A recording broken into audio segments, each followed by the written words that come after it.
Exclusively on Secular Media Network, this is the Gaytheist Manifesto.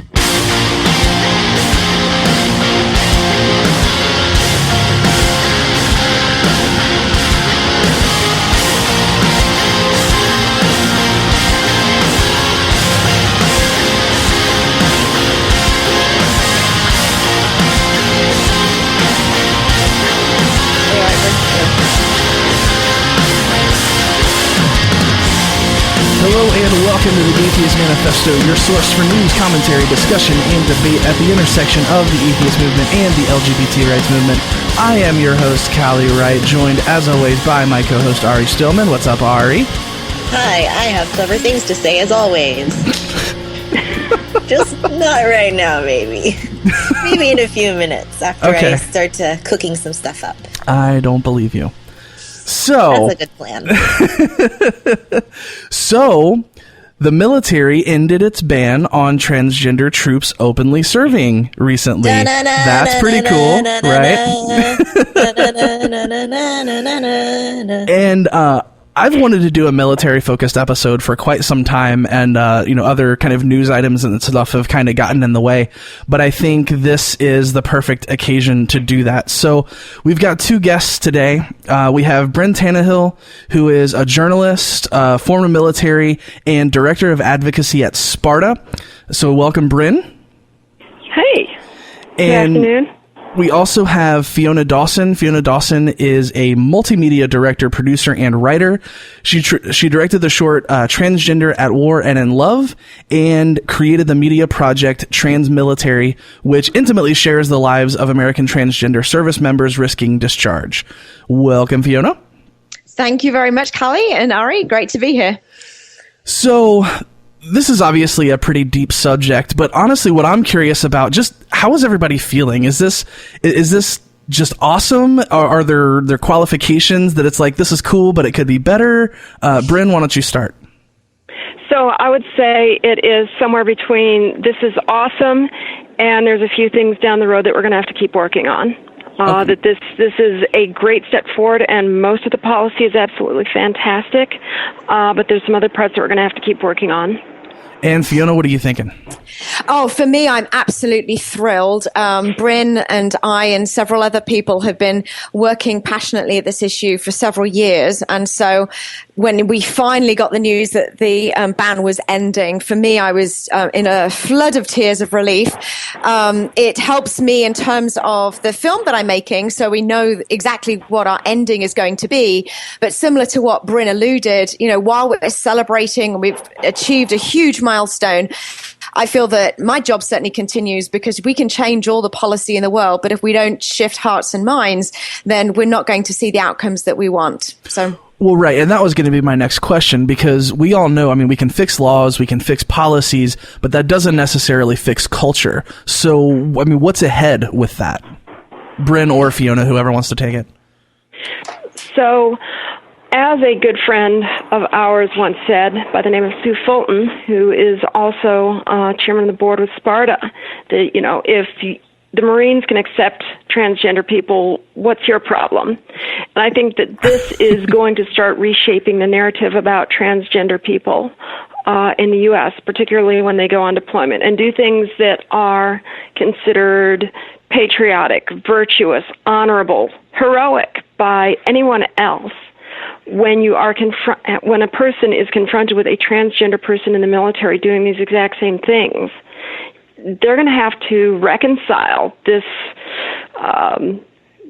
conflict that they might have had otherwise about transgender people, what they think about transgender people and what they think about service members. And I think over time, the predominant narrative about service members in the United States is going to win out, which is transgender people are soldiers, sailors, airmen, Marines like everyone else, and capable of doing the same things. Fiona, your thoughts? Yeah, I mean, I will expand on that, and of course, totally agree with what Brynn just said.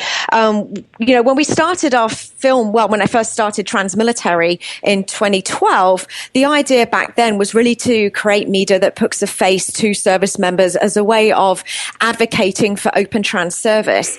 The short film on the New York Times that you mentioned earlier, Transgender at War and in Love, that came out last year, helped towards those efforts. But once the Secretary of Defense came out with a working group last year, and as we went on into 2016, we realized that open service was on the horizon. Still didn't know exactly when, but we knew we were going to get there. And so really, now that has happened, the Transmilitary Project has 3 very clear objectives. And number 1 is to educate and familiarize Americans with who trans people are. And as Brynn just said, we really feel that this storytelling helps kind of counter anyone who is disillusioned about who trans people are. The second objective is to be able to provide media that complements the work that is being done to fight anti-LGBT legislation. So, if you can understand that trans people are perfectly capable of performing a very demanding job and sharing accommodations out in a war zone, then really you've got no excuse to deny the right for somebody to use the bathroom in Target. And then I'd say the third objective is to actually document this incredible moment in LGBTQ, or specifically transgender, history. If you imagine if we had cameras rolling during Stonewall as it was happening, then today we would have a documentary film that would be accurately showing exactly what happened that day. And so in my mind, this project is being able to provide a living testament to the work that trans people have done to achieve equality in, quite frankly, America's largest employer of transgender individuals. Yeah, and this has been a long time coming, right? They announced that they were going to do this, I think, well over a year ago. Mm-hmm. And so, or that they were considering it, looking over it. Right, yes. Right. And it was kind of like, hey, this is coming down the pipe, maybe at some vaguely undefined point in the future. So, I mean, did that make things worse temporarily, or was it we've got something hopefully to look forward to now? You kind of have a sense of how that how that worked for folks who were actually in those positions? So I can say that for a lot of our folks, this has been very, very hard. Going back to 2014, then Secretary of Defense Chuck Hagel said that we should look at this issue. And it took a year for the military to get around to saying, okay, we will look at this issue. We're going to take 6 months to do it. And that 6 months dragged out for a year. And now that they've announced the policy, it's not going to be implemented for 90 days. And that's just part of the policy. The full policy won't be rolled out for a full year. Luckily for people who are already in, who've been waiting, they're going to be able to change their names and gender marker and wear their appropriate uniforms and get most of the policy that's been written out applied to them within 90 days.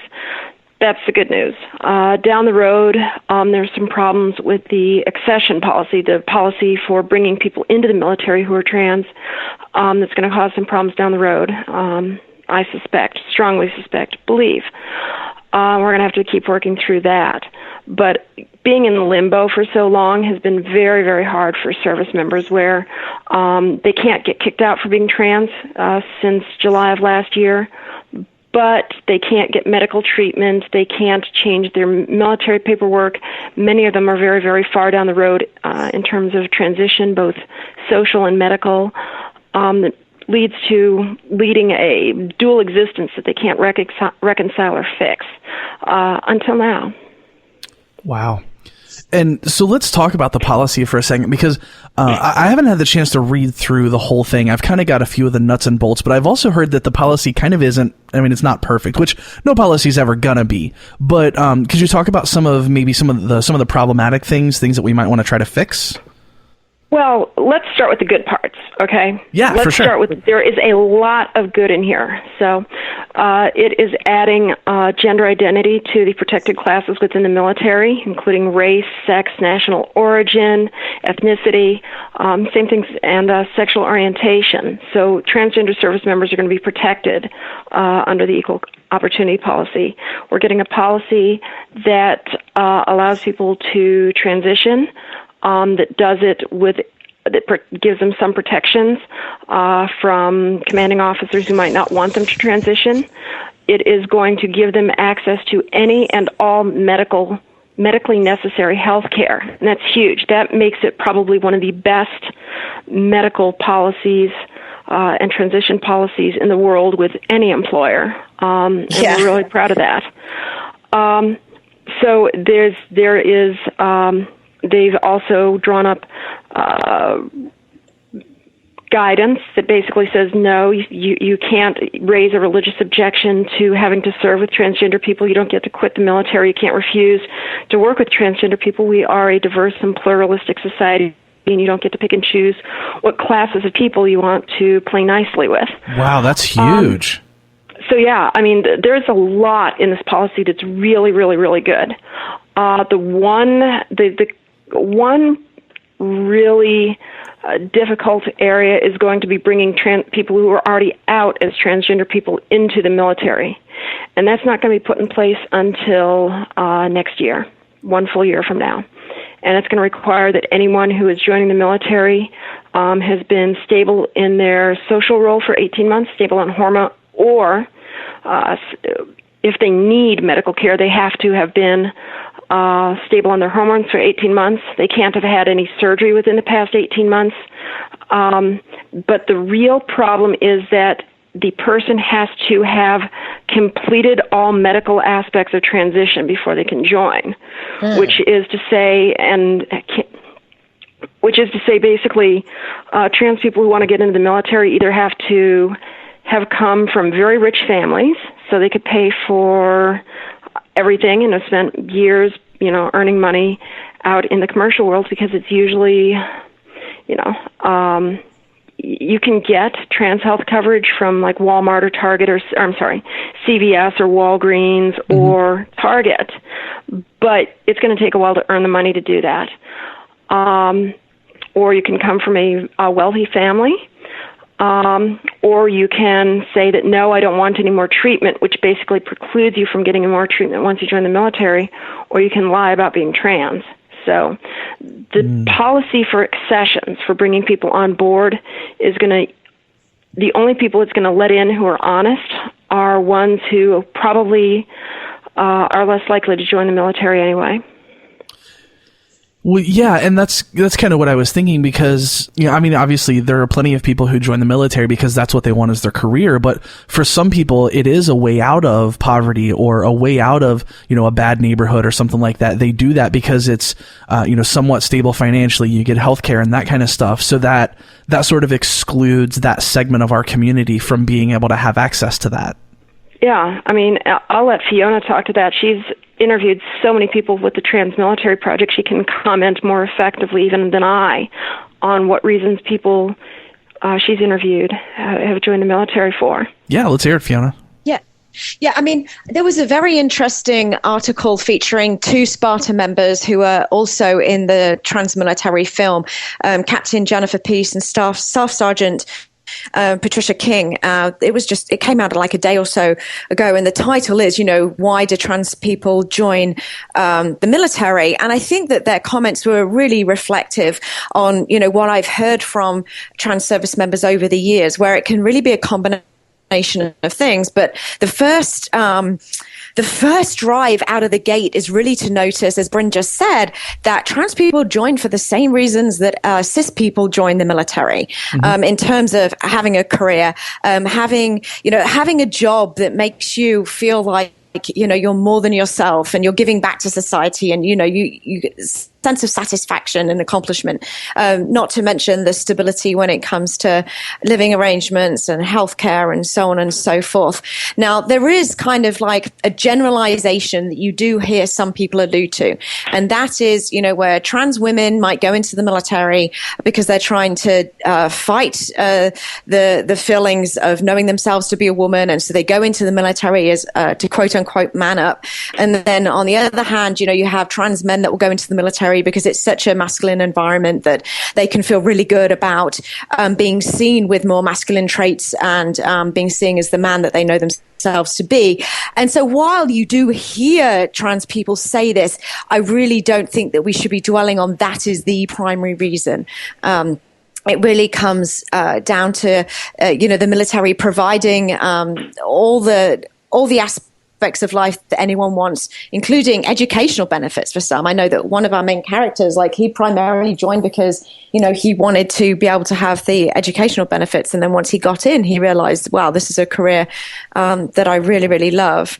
Let's talk about the culture for a second, because obviously, we mentioned earlier, policies and laws don't fix culture. We can let gay people get married. We can let trans people serve in the military, but people who are bigoted are generally not going to be all of a sudden swayed by these things. And the argument that you hear from people, it's not one that I agree with, but I would love to hear both of your responses to it.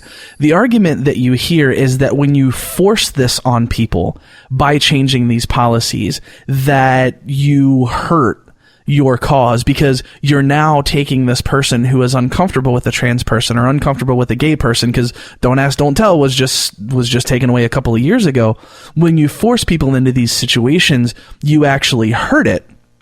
So I have my response to that, and I don't agree with that argument, but I'd love to hear you talk about it.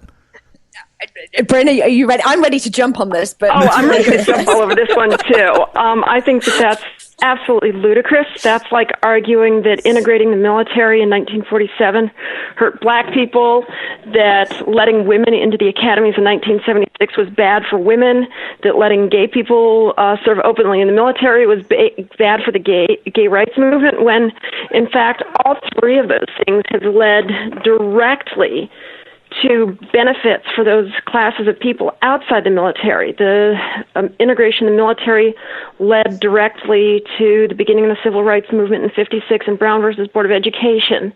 The integration of the military with lesbians and gays. Justice Kennedy in the Windsor decision that struck down DOMA directly cited lesbians and gays in the military as a reason why DOMA was unconstitutional. So no, letting transgender people serve, if it follows a historical pattern at all, is going to be a good thing for us. And I would say, and of course, Brynn, we know it's lesbian, gay, and bisexual people. As a bisexual Thank woman, you. I'm sorry. It's okay. I know. I'm sorry. I'm so sorry. I know you didn't mean to. I'm sorry. Forgive me, Callie and Ari, as a bisexual woman and somebody who wants to advocate more for bisexual people. I'll always throw in bisexual as well as lesbian and gay. Yeah. And then I will add to what Brynn just said, in that we're not forcing change. Trans people are already serving. Right. Like they have been serving alongside trans people, since the military probably began. So it's absolutely ludicrous to say that, we're now forcing this change or forcing them to serve along trans people. They already are. That's the point. Studies estimate as high as over 15,000 individuals. Like different studies say different numbers. But for a couple of years now, we've been saying more than 15,000 individuals identify as being transgender and are currently serving. They just may or may not know it. And I will tell you, one of our main characters in our film, again, actually Captain Jennifer Peace, has actually been in her command, out in the field, in training, living in open bay, female barracks, sharing female facilities, sharing female sleeping arrangements. And about, I think, 2-3 people, her leadership, knew that she was assigned male at birth. No one else did. And she continues to get very high commendations on her military record and on her evaluations, and she just gets on and does a great job, and no one needs to know that she just happened to be assigned male at birth. Yeah, and I'm going to point out go ahead. something else along with what Fiona said. So more and more trans people are able to blend, trans men have, and with trans people transitioning younger and younger. This whole idea of, I can't serve with a trans person if I know they're transgender. Okay, let's stop for a moment. Let's try this slightly differently.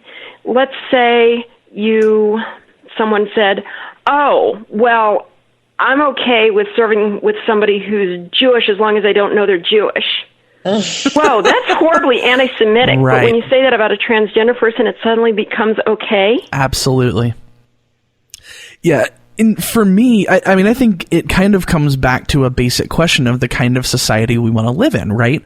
Do we want to live in a society where people are openly not welcome in public? This is more towards the business thing, but I think it applies here too. I want to live in a society where we are telling people, no, sorry, you don't get to exclude someone because you don't like who they are. It's a different story if they're not qualified for the job or if they're causing a disruption in your business, fine, whatever. But simply because of who they are, no, that we're not going to tolerate that as a society. We're not going to accept, well, because freedom, if you don't like black people, you get to not serve them. I don't agree with that being a freedom that is a good freedom to have. I mean, does that comparison make sense to you guys? Absolutely. And case law about how far your religious freedom goes in terms of being able to discriminate, that was settled all the way back in 1968 when somebody said it was against religion to serve black people in South Carolina and challenged the 1964 Civil Rights Act under that idea. And the Supreme Court unanimously said, nope, it's in a compelling governmental interest to basically prevent discrimination and uphold the individual rights of people to live free of oppression. Hello, I'm Alan Cumming. Live Out Loud is calling on the LGBT community to help improve life for gay teens. Take what you know and gay it forward through the Homecoming Project, a chance to return to your old high school and share your story with LGBTQ youth. Your life experiences and wisdom can prove invaluable to teens who may be struggling with their own identities and paths in life. One day can make a lasting difference. Gay it forward with the Homecoming Project. Find us at liveoutloud.info to learn how you can get involved today. Are you tired of being informed by all the information Callie's giving you? You wish you had a podcast to listen to that didn't make you think about confusing things and difficult social issues. Waiting for Wrath, the beer-guzzling podcast you listen to when you're done being informed.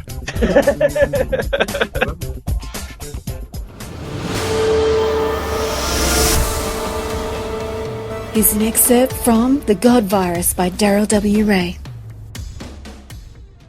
Every day, religion affects us in ways we may not realize.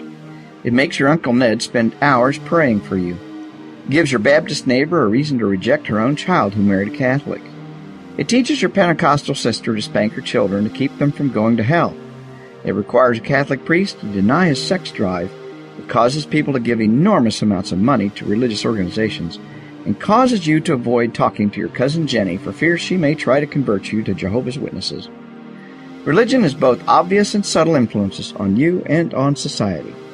This book explores the impact of religion on you and your world. It draws open the curtain of mystery and offers ways to understand and make informed decisions about religion. Have you ever wondered what makes religion so powerful? What makes people profess deep faith even as they act in ways that betray that faith? What makes people blind to the irrationalities of their own religion, yet see clearly the problems of other religions? How does it weave its way into our political system? If these and similar questions interest you, this book will help you understand its power in you, your family, and your culture. The God Virus by Daryl W. Ray is available at atheistaudiobooks.com.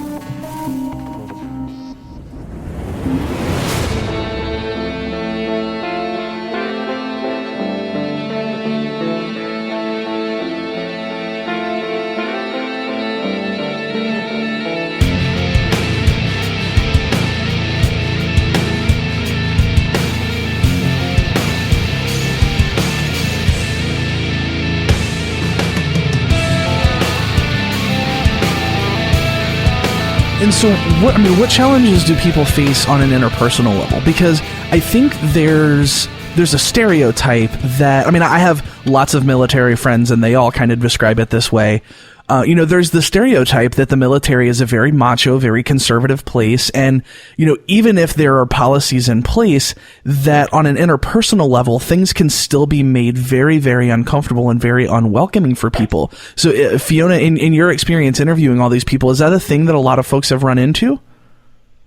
It's really varied according to the different environment that service members are working within. And I think that it really comes down from the top. It's an attitude of the leadership, I think, determines the attitude of the troops and how people on the ground are treated. So, for example, I have heard recounts from some service members where, they've heard open, bigotry, out in the field. But then you've also heard other examples where, surprisingly somebody actually, verbalizes support of a trans service member where you wouldn't have otherwise predicted it. But I think that the common theme is that when people know someone, when they are working in an environment where they've got to have each other's back, but they've also kind of, heard stories or felt recounts and seen ways service members are serving and have each other's back. I think that tends to change the attitude. So you'll find that if somebody, has been working alongside a trans service members, for months or even years without even knowing, and then they come to find out, it's because they've already developed a strong relationship with that individual, that's when you find that the attitude has shifted and changed, which is, why I think it's so important for people to be able to work in an environment where they can be themselves, but also support media, as in film and television and video segments and so on and so forth, where people cis people can come to know who trans people are and realize that they're just like them in so many ways. Brynn, your thoughts on the interpersonal side of things with this? So it varies greatly, and it really depends where you're at. And some career fields are much more conservative than others. Things that are typically all male, that have been all male up until recently, like infantry and armor, tend to be a lot more hostile. Other places, people have had very, very good experiences, and it is very much determined by the command climate. It does come from the top, which is why something that we've recommended at Sparta is that we need strong top-level leadership buy-in, and taking an attitude that, failure is not an option when it comes to the implementation of this policy. The most common, perhaps, thing that I've seen dates back to an incident with in 2013, before we had a moratorium on kicking people out. We had somebody in Sparta who's trans, and they came out to their XO and CO because they were starting to see a therapist and starting HRT, and the the XO, asked, okay, are you going to change how you do your job at all? I'm like, no, sir. He's like, are you going to kick me out? He's like, hell no, I'm not going to kick you out. Why should I worry about somebody who's doing their job when I have plenty of people who don't bother doing their jobs that I have to worry about?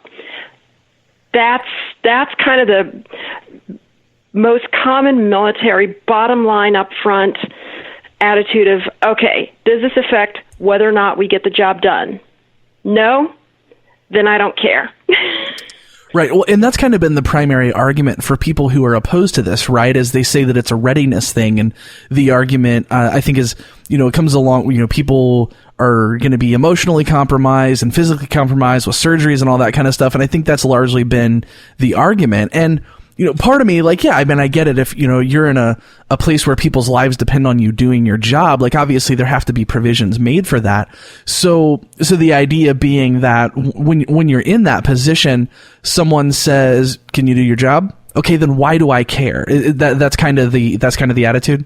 Very much so. And a lot of times what we've discovered through studying how other militaries do this is that when you have an individual who's looking at transitioning or coming out, they'll work with their CO. It's like, okay, we've got a 6-month deployment coming up.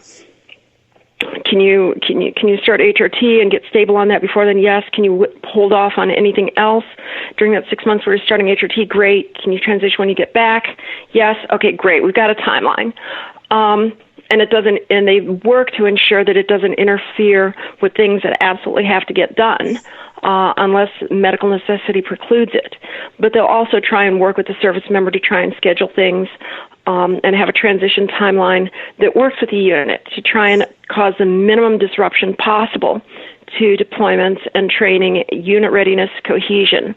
And in general, for most service members, particularly in the UK, from what we've seen, is this has ended up having very, very minimal impact. It's like, okay, well, we're going to have a 6-month home cycle here, and if you have surgery X, a month after we get back, or you should be ready to go when we start our training workup cycle again. I would say you treat it, a lot of the medical readiness kinds of things, it ends up getting treated just like any other surgery that you can put off for a little bit, like a torn ACL or... Right, like you need your knee worked on or your shoulder worked on, yeah.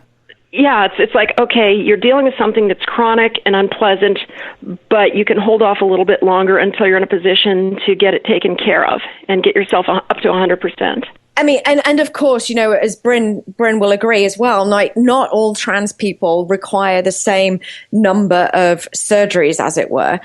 So it's not that every single trans person is going to require the same medical treatment in the same way cisgender people choose to have, different surgeries as and when determined.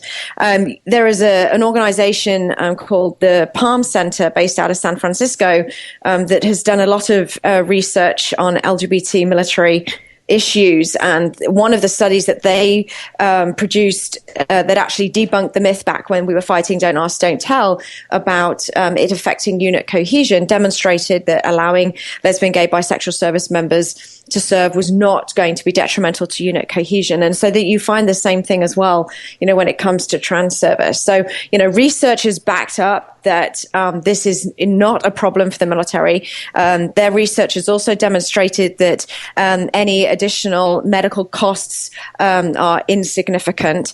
And as Brynn was talking about other countries, there are 18 other countries around the world that allow for open service, including our closest allies, which means that American service members have not only been serving alongside American trans service members, but they've been serving alongside trans service members who are open in other militaries. One of the other people that we met through the Trans Military Project is Caroline Page, who is in the British Royal Air Force. She was a helicopter navigator, and she went to the war zone many, many times and rescued American service members sometimes when they'd been shot down. And not once did she ever get stopped or questioned because she was transgender. In fact, she was given much praise, thanks, and commendations for the duties that she performed in the war zone. So I just want to add those points as well. Yeah, well, this is the third time you've preempted me. It's like what I was going to ask next. So you brought up the fact of research, right? So I'm curious, has there been research done on improvements in job performance and things like that since the end of Don't Ask, Don't Tell? So the Palm Center did look at if any of the things that the right wing claimed would happen when Don't Ask, Don't Tell was repealed in terms of morale, readiness, and retention. And the short answer is that they could not detect any measurable force level change in any of those categories, readiness, retention, morale. So there's a high level view, and they also looked at it in terms of interviews with people. And what they found is that lesbian and gay service members were, in fact, much happier and much better off in an environment where they didn't have to hide. Now, that wasn't true for all of them. An informal survey by Outer-Vessel-Dien, shortly after the repeal, said that up to 50% of lesbian, gay, and bisexual service members were still in the closet. They weren't telling anybody within their unit.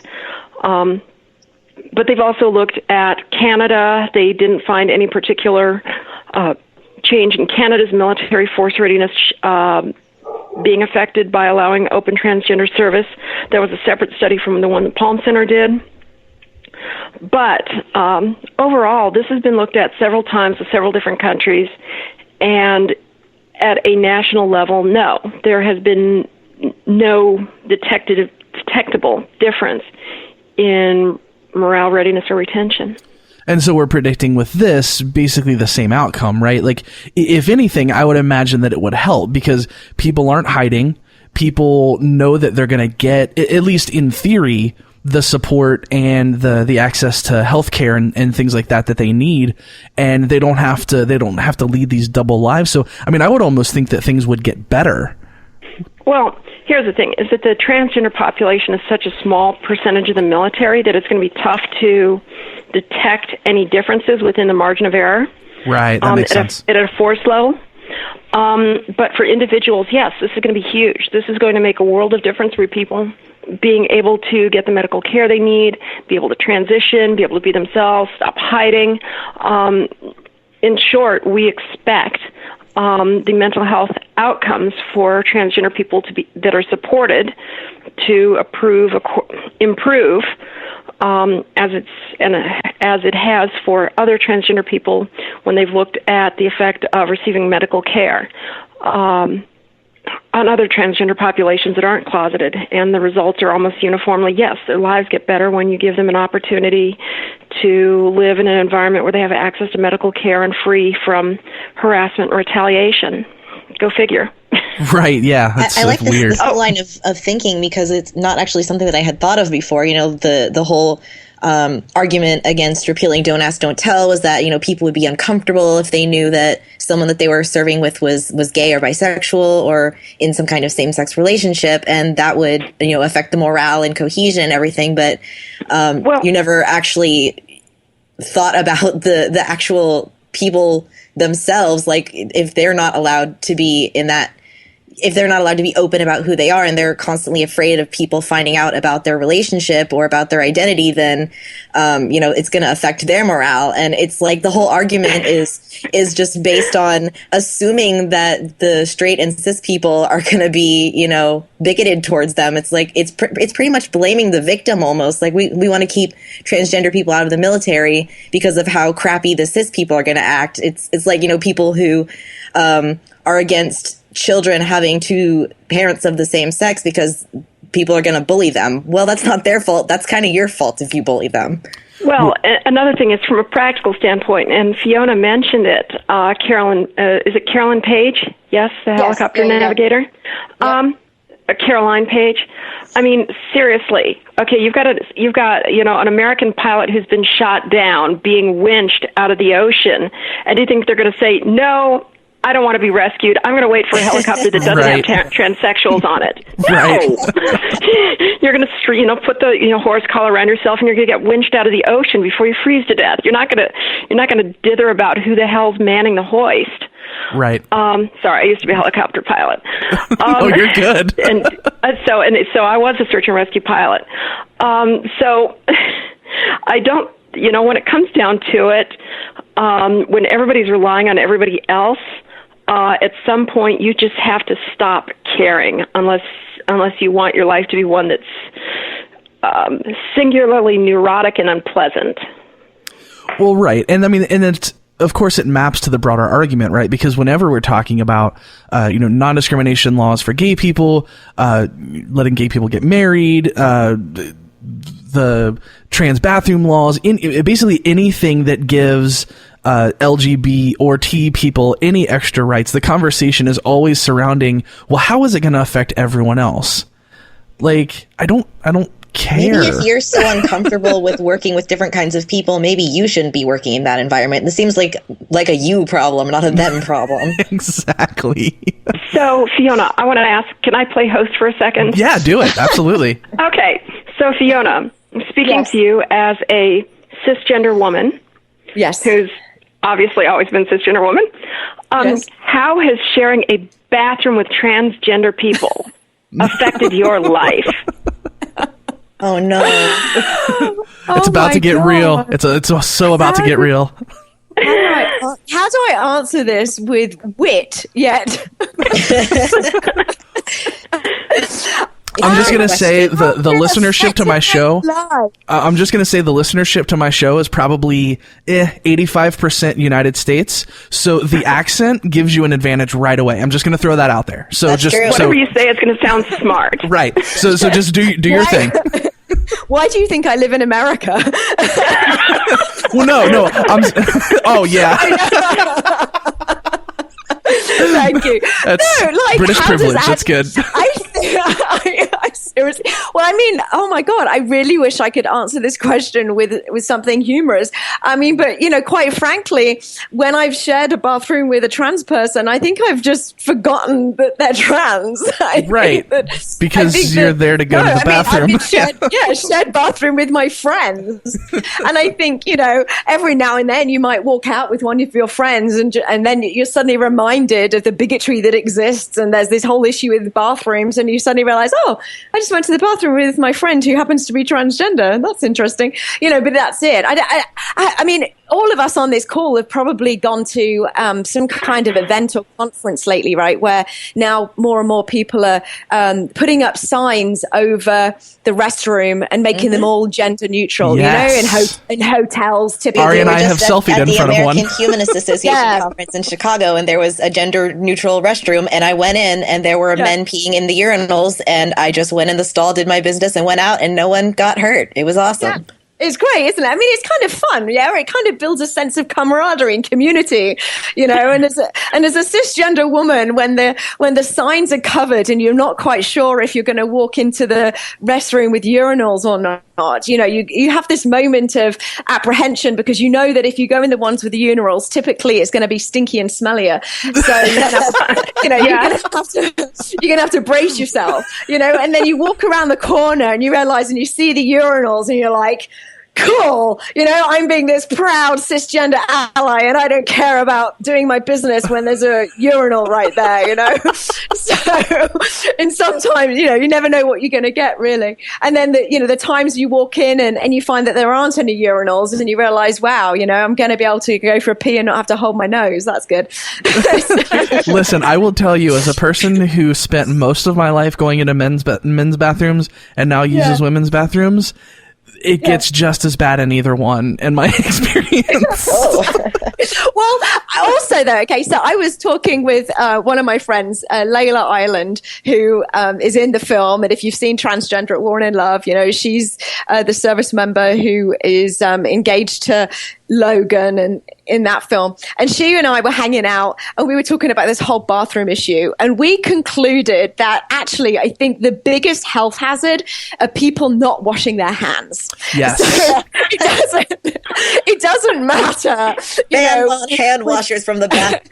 It doesn't matter with what utensil you're using to go to the toilet. Can we just all wash our hands? I just think we need to have a campaign because that is more of a risk to my health, the people not washing hands than where they go and how I saw a bathroom sign that literally it had a picture of the half dress gender neutral bathroom thing, and then it said whatever, just wash your hands on the sign.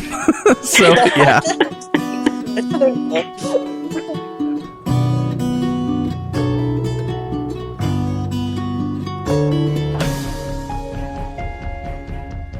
I've struggled with confidence throughout my life, and I've struggled with shame and internalized transphobia and internalized racism and internalized classism. And so I have all that stuff, but there was something in me believed I had something special. Telling the truth to myself about myself is awesome because it's just a relief because I don't have to try to be something I'm not. I can just be. Who you are authentically is all right. The shame is what kills you. Believing that you are unworthy of love and belonging, that who you are authentically is a sin or is wrong, is deadly. Who you are is beautiful and amazing. It's important with all of the messages that might tell you otherwise, that you have that in yourself to say that I am beautiful, I'm smart, and I'm amazing. The staff of Secular Coalition for America lobbies U.S. Congress on issues of separation of church and state, and they've become a powerhouse for change in the United States government. You'll definitely want to subscribe to receive their email action alerts. These are updates for important issues and ones that you can get involved with directly. And hopefully, you'll consider making a contribution to the Secular Coalition for America to help them continue fighting for your equality. You can do it all at secular.org.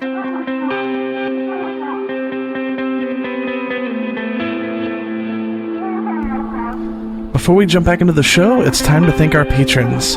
Big shout out this week to Timothy, Patrick, and Kristen for increasing her pledge.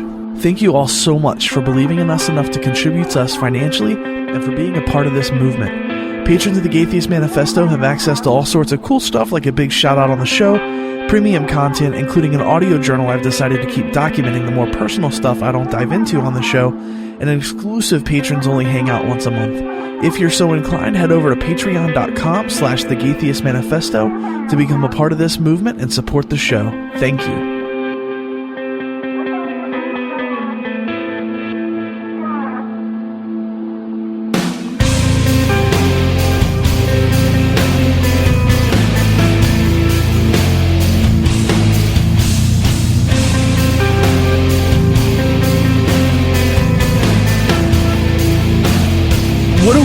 What are we going after in the future? What's the future look like? Is there more progress that needs to be made? Is it maybe fix some of the gaps in the policy, but move forward in trying to change culture? Like what does the future look like for this issue as a whole?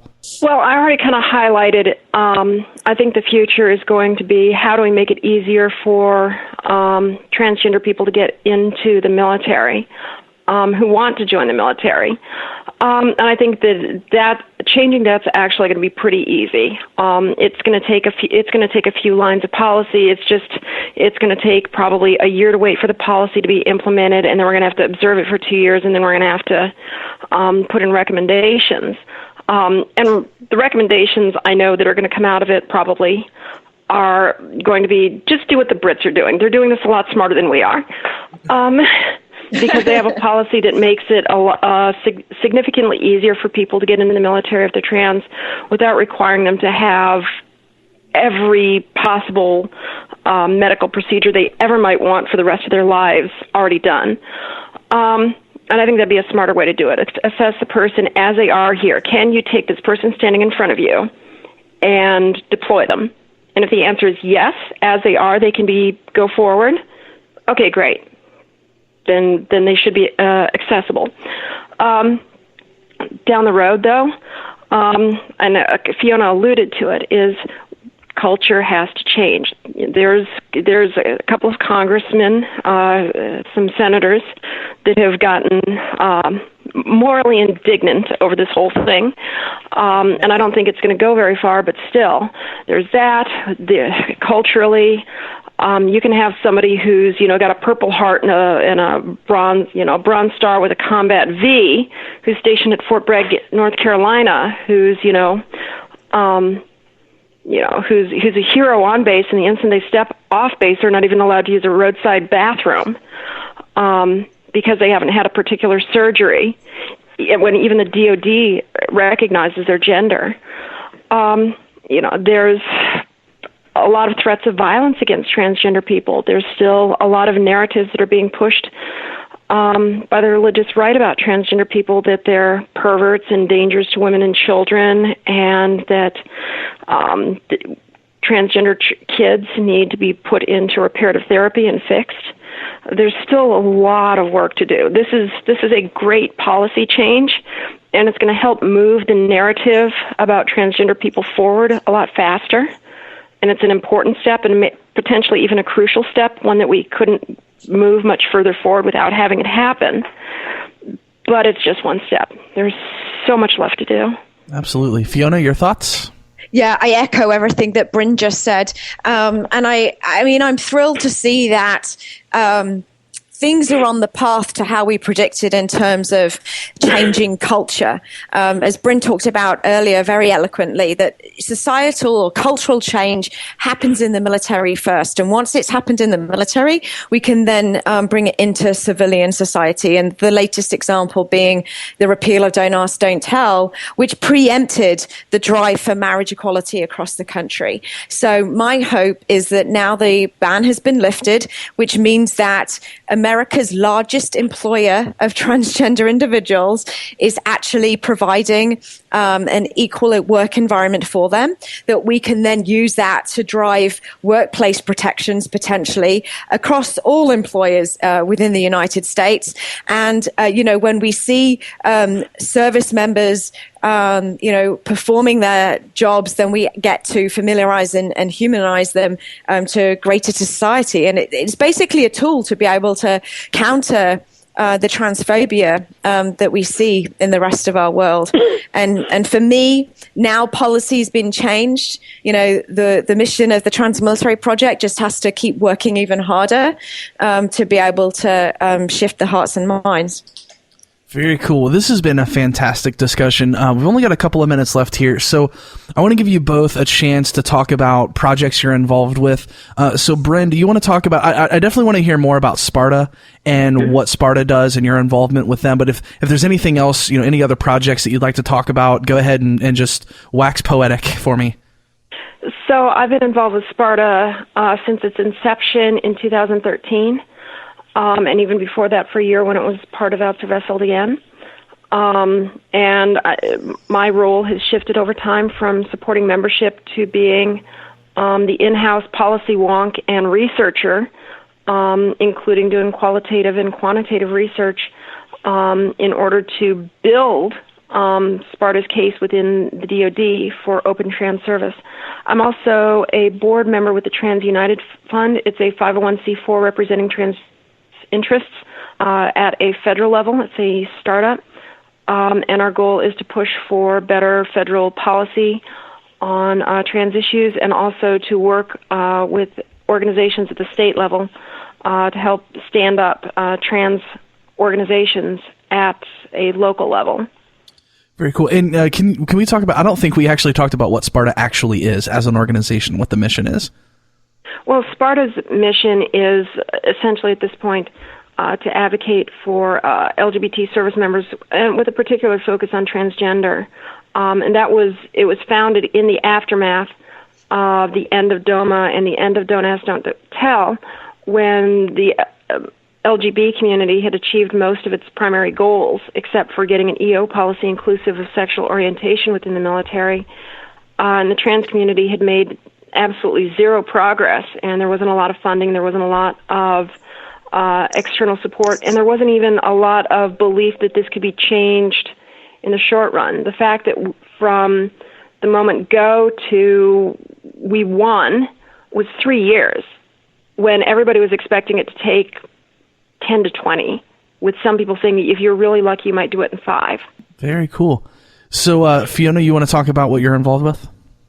Yeah, so trans military is really my primary activity. The project started October 2012 as a way of complementing the work that Sparta and other organizations were doing to achieve open trans service. And we continue to be able to put a face to service members in order to, shift the way trans people are seen and heard, and provide a media platform for them. So my co-directors and I have been working on a feature film for more than a year since Transgender at War and in Love came out last year in the New York Times. So Gabe Silverman, Jamie Coughlin, and I are in production on the feature film. We were just raising some money on Kickstarter. Sadly, we did not reach our goal, but one of our partner organizations, the Transgender American Veterans Association, is a charity that allows people to give a 501c3 donation and then pass it to the film to make it happen. So we're actually, receiving funding to be able to help finish the film. So if people are motivated to give anything, it could be $1, it could be $10,000, $100,000, whatever people like. I can give you the short link to go to, and that is bit.ly/donate TAVR, and that's T for trans, A for American, V for veteran, A for association. So bit.ly/donate TAVR, and we're raising the money to be able to get the film out, and our ambition is to get it out before the end of the year, and on the largest platform possible. So, I have my dreams of getting it onto a platform that everybody is very familiar with, so that we can get the largest audience possible. Very cool. Well, I want to thank both of you so much. This has been a fantastic conversation. I've really enjoyed it. I've learned a lot because I lived in a military town for about a year, and that's about the extent of my experience with that whole thing. So this has been super informative. So, Brynn, Fiona, thank you both so much for coming on the show and sharing your stories and your experiences. I really, really appreciate it. Not a problem. Thank you very much. Yeah, thank you so much for the invitation. Really enjoyed it too. And that, my friends, is going to do it for this episode of the Gaytheist Manifesto on Secular Media Network. Definitely want to thank Brynn and Fiona again for their time, for their stories, for their insights. I learned a whole lot. You can find the show on Facebook at facebook.com/The Gaytheist Manifesto. You can email us at thegaytheistmanifesto@gmail.com. I'm on Twitter at GaytheistCallie. You can find the show on Twitter at The Gaytheists, and I'm sure Ari has some bullshit prepared. On the fifth night, Jesus and his disciples were seated at the table, and Jesus said to Peter, "Lo, pass me the ketchup." And John interrupted like a total tool and said, "But my Lord, it is the time for fasting as foretold in the Holy Scripture." And Jesus was a total badass and said, "Verily, verily, I say unto ye, shut the hell up, for I am hangry." And thusly they ate their fill, and it was good. When the sun arose the next morning, the disciples awoke to find Jesus had disappeared from his bed. On his pillow was a note. "I'm pretty sure Jesus couldn't read or write," said Simon. And Matthew replied, "Shut up, dude, he can read if the plot calls for it." And Thomas took the note and read aloud, "My dearest disciples, the time has come for me to fulfill my destiny. For many months I have prayed incessantly to my Father in heaven to open up the path before me. Tonight he has come to me in a dream and revealed the way. I must travel to the north to destroy the source of all evil in this world.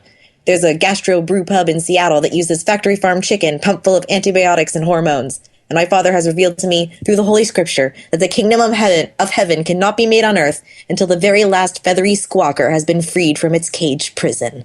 I must go on this journey alone, so I have arranged for a new spiritual leader to take my place and continue the work I have begun with you. I cannot reveal much at this time for legal reasons, but you may reach this guru by friending Ari Stillman on Facebook or emailing aristillman4@gmail.com. From there, they will train you up in the ways of self-deprecating humor, competitive napping, and generally just doing whatever the hell you feel like. I shall see you again when the kingdom of heaven is nigh, probably in like 6 months or so. Until then, stay classy, San Diego. Peace and blessings, Jay Zizzle." The apostles were stunned into silence, for their Messiah had abandoned them. For many minutes they pondered Jesus' words in their heart of hearts. But they roundly decided that this itinerant lifestyle wasn't for them after all, and they returned to their hometowns, where they got part-time jobs at Best Buy and totally bought into the capitalist system like the spineless bourgeois sheep that they were. The end. The end. Aww. That's how the Bible should have ended. You win over Jeremiah every single time. I just want to let you know that. It's a true fact. If you want to support the show and the activism we do, you can head to patreon.com/The Gaytheist Manifesto and make a per episode donation as little as $1 per episode. If that doesn't work, you can also head over to iTunes and give us a 5-star review. Before we go, I want you to know that if you're lost, you're hurting, you're scared, if you feel like no one cares and no one understands, you need to know there's a community out here that loves you, cares for you, knows that you're capable of amazing things and that you are worthy of love. If you're struggling, please don't be afraid to reach out. Until next time, friends, this is the Gaytheist Manifesto.